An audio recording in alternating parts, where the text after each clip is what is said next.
Hello friends, હું છું Nitaben cooking ચેનલથી. મારી ચેનલમાં ફ્રેન્ડ્સ તમારું ખૂબ ખૂબ સ્વાગત છે. આજે હું તમારી સાથે શેર કરવાની છું 2 રીતે દૂધીનો સંભારો. ફ્રેન્ડ્સ, જો દૂધીનું શાક ના ભાવતું હોય તો આ રીતે એકવાર બનાવીને તમારા પરિવારને ખવડાવવું, ચોક્કસ ભાવશે જ. ફ્રેન્ડ્સ, રેસીપી બનાવતા પહેલાં તમને આ રેસીપી ગમે તો લાઈક અને શેર કરજો, અને હજી સુધી સબસ્ક્રાઈબ ના કર્યું હોય તો સબસ્ક્રાઈબ કરજો અને બાજુમાં રહેલ બેલ આઇકન પ્રેસ કરજો, જેથી મારે નવી નવી રેસીપીના નોટિફિકેશન તમને મળતા રહે. તો ચાલો બનાવીએ. આપણે દૂધીનો 2 જાતનો સંભારો બનાવવાનો છે. તો બે જાતનો સંભારો બનાવવા માટે આ 100 ગ્રામ દૂધી લીધી છે અને એને 2 અડધા ભાગ કરી નાખીએ. એક સરખા 2 અડધા ભાગ, આમ એટલે 50 ગ્રામ દૂધી થાય છે. તો પહેલાં આને આપણે કટિંગ કરી લઈએ. તો આની આપણે આવી રીતે આમ છાલ ઉતારવાની છે. પીલરની મદદથી આની આખાની છાલ ઉતારી લેવાની છે. જો આની આપણે છાલ ઉતારી લીધી છે, તો આના આવી રીતે 2 આમ ભાગ કરી લઈએ અને હજી આના અડધા ભાગ કરી અને એકદમ આછી આપણે સુધારવાની છે, જેથી કરીને મરચાં સાથે પણ આને સારી રીતે શેકાઈ જાય, આપણે આ સતળાઈ જાય. અને દૂધી તમારે કૂણી લેવી એવી જ કંઈ જરૂરી નથી. કૂણી કરતાં તમે થોડીક વધારે મોટી થઈ ગયેલી દૂધી હશે તો એ સારી પડશે. કૂણી દૂધીમાં એકદમ તરત ઓલું થઈ જાય, લોંદા જેવું થઈ જાય.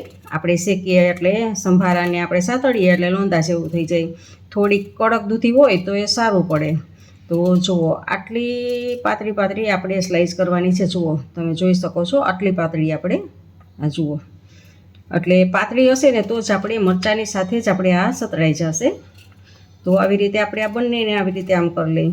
તો ફ્રેન્ડ્સ, આ જો શાક ના ખાતા હોય તો આવી રીતે આમ દૂધીનો સંભારો બનાવીને આપીએ ને તો બાળકોને, વડીલોને શાક ના ભાવતું હોય તો આવી રીતે ખાઈ શકાય છે. અને આ કાઠિયાવાડમાં દૂધીનો સંભારો ખૂબ જ બનાવે છે. ચોમાસું હોય ત્યારે વાડીએ દૂધી ઘરની બનતી જ હોય છે, તો ત્યારે દૂધીનો સંભારો બનતો જ હોય છે એના ઘરમાં. જુઓ, આપણી આ દૂધી સુધારાઈ ગઈ છે. તો હવે આમાં લાલ મરચાં, તમે લીલા મરચાં પણ એડ કરી શકો છો. તો ડીટાનો ભાગ આમ અલગ કરી લેવાનો છે અને આવી રીતે આમ. ને જો તમારે આમાંથી બિયા કાઢવા હોય તો બિયા પણ કાઢી લેવાય. જો આવી રીતે આમાંથી બિયા કાઢી લેવાના છે. અને બિયા રાખવા હોય તો પણ તમારી, અને આ નસનો ભાગ કાઢવો હોય ને રાખવો હોય તો એવી રીતે. પણ એ નસનો ભાગ કાઢવાની કાંઈ જરૂર નથી. એનાથી આપણી તીખાશ થોડી રહેશે તો જ આપણો સંભારો સરસ લાગશે. જો બધી તીખાશ નીકળી જશે તો એટલો બધો સંભારો સરસ નહીં લાગે. તીખાશ હોવી જરૂરી છે સંભારામાં, એટલે ખાલી બિયાનો ભાગ જ કાઢી નાખશું. અને હવે આને આવી રીતે આમ લાંબી ચીરીમાં સમારશું. એટલે આવી રીતે 4 ભાગ કરશું. અને તમે લીલા મરચાંનો ઉપયોગ પણ કરી શકો છો. તમને એ તમારી ઉપર ડિપેન્ડ કરે છે, તમારે લાલ મરચાં લેવા કે લીલા મરચાં લેવા, અને તીખા લેવા કે મોરા લેવા, એ બધું જ તમારી ઉપર ડિપેન્ડ હોય છે. તો જુઓ, આપણે એક જાતનો સંભારો સમારાઈ ગયો છે અને એની જોડે જ આપણે બીજા જાતનો પણ સંભારો આવી જ રીતે સમારી લેવાનો છે. તો એ પણ સમારી લઈ.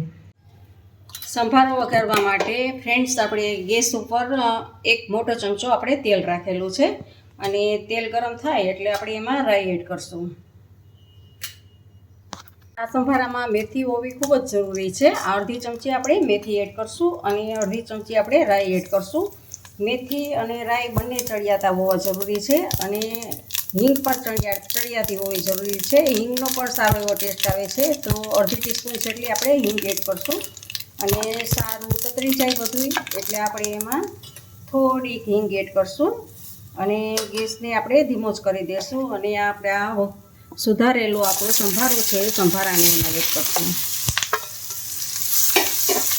અને આપણો સ્લો ઉપર જ છે ફ્લેમ, એટલે એકદમ ધીમા તાપે આને શેકવાનો છે. આવી રીતે આમ સાતળવાનો છે. અને જુઓ, એકદમ સતળાતો જશે સારી રીતે. 1 મિનિટ માટે આપણે આવી રીતે આમ ઉપર નીચે હલાવવાનું છે અને ગેસને તો ધીમો જ રાખવાનો છે. અને સારી રીતે બધું જ મિક્સ કરવાનું છે. તો જુઓ ફ્રેન્ડ્સ, 1 મિનિટ થઈ ગઈ છે. તો આપણે સ્વાદ પ્રમાણે એમાં નિમક એડ કરવાનું છે અને સારી રીતે બધું જ આવી રીતે આમ પાછું મિક્સ કરવાનું છે અને હલાવવાનું છે. જુઓ ફ્રેન્ડ્સ, આને આવી રીતે આપણે એમ રાખી અને ઢાંકણ ઢાંકી અને 2 મિનિટ માટે થવા દઈએ. જુઓ ફ્રેન્ડ્સ, 2 મિનિટ થઈ ગઈ છે તો પાછું આપણે ચેક કરી લઈએ. તો હલાવી લઈએ પાછું, એટલે ઉપર નીચે થઈ જાય. અને પાછું આપણે આને ઢાંકણ ઢાંકીને પાછું 2 મિનિટ રહેવા દઈશું, એટલે સારી રીતે કૂક થઈ જશે. અને આ સંભારો જો પાણી વગર જ એમને પાકશે એટલે એકદમ સરસ ટેસ્ટી એવો બનશે. આપણે આ સંભારામાં પાણી હોતું નથી, એટલે જેને દૂધીનું શાક ના ભાવતું હોય એને આ સંભારો તો ખૂબ જ સરસ લાગશે. તો પાછું આપણે આને 2 મિનિટ થવા દઈએ.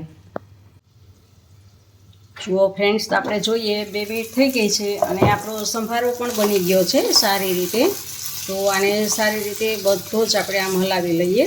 તો આપણો આ સંભારો તૈયાર છે. આપણે ગેસને ઓફ કરી દેવાનો છે અને એક સર્વિંગ બાઉલમાં આને લઈ લઈએ.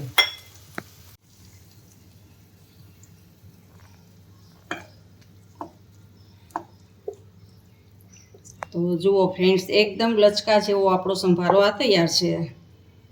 જુઓ ફ્રેન્ડ્સ, આપણો આ એક જાતનો સંભારો તૈયાર છે. જુઓ, હવે આપણે બીજી રીતે સંભારો બનાવવાનો છે. તો ગેસ સ્ટાર્ટ કરીને એક પેન લીધું છે અને એમાં એક મોટો ચમચો તેલ એડ કરેલું છે. અને તેલ આવે એટલે આપણે એમાં રાઈ ને મેથી એડ કરશું. જુઓ ફ્રેન્ડ્સ, તેલ ગરમ થઈ ગયું છે તો અડધી ચમચી આપણે રાઈ એડ કરશું અને અડધી ચમચી આપણે એની સાથે જીરું એડ કરશું. અને આમાં મેથીનું પ્રમાણ સાવ થોડું રાખવાનું છે, એટલે થોડીક જ આપણે મેથી એડ કરશું. ગેસને આપણે ધીમો કરી દઈએ અને થોડીક આપણે આમાં હિંગ એડ કરશું. આ બધું જ એડ કરી અને આપણે આ સંભારો જે સમારેલો છે એને એમાં એડ કરી દઈશું. આપણે થોડીક એમાં હળદર એડ કરશું અને સ્વાદ પ્રમાણે આપણે નિમક એડ કરશું અને સારી રીતે આને સાતળી લેશું.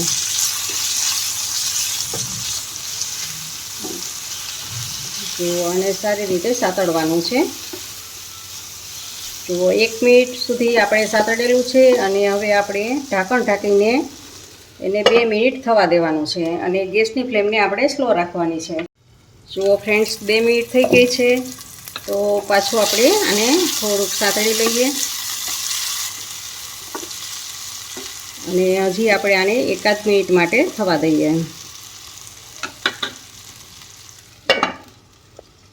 જો આપણે 1 મિનિટ થઈ ગઈ છે તો હવે એને હલાવી લેશું.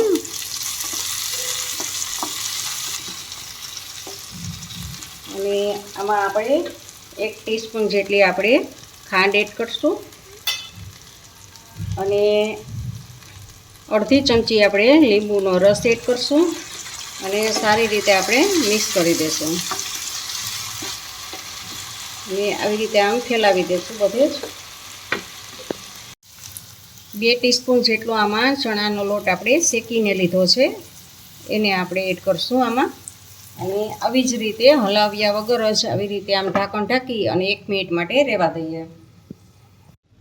1 મિનિટ થઈ ગઈ છે તો આપણે ચેક કરીએ. આપણો ચણાનો લોટ રોસ્ટ કરેલો જ હતો એટલે કાચો તો ના જ હોય, પણ આપણે આ બધાને હવે હલાવી લઈએ. અને જુઓ, એકદમ સરસ, તમારે શાકની પણ જરૂર નહીં પડે એવો સરસ આ સંભારો બનશે લોટવાળો. તો જુઓ, તમે જોઈ શકો છો કેવો સરસ છે ને, સરસ આપણો આ સંભારો. તો આને પણ હવે આપણે એક સર્વિંગ બાઉલમાં લઈ લઈએ. તો આપણે આને સર્વિંગ બાઉલમાં લઈએ. તો આપણો આ બીજી રીતે લોટવાળો સંભારો પણ તૈયાર છે. ફ્રેન્ડ્સ, તમને મારી આ રેસીપી કેવી લાગી તે કમેન્ટ બોક્સમાં કમેન્ટ કરીને મને જરૂરથી જણાવજો. ઇન્સ્ટાગ્રામમાં મારા પેજને ફોલો કરજો, મેં નીચે લિંક આપેલી છે. તમને મારી આ રેસીપી ગમે તો લાઈક કરજો અને તમે મારી રેસીપીને તમારા ફેમિલી મેમ્બર્સ અને ગ્રુપમાં શેર કરજો અને મારી ચેનલને સબસ્ક્રાઈબ કરવાનું ભૂલતા નહીં. આવજો, બાય. ફરી મળીએ નવી રેસીપી સાથે.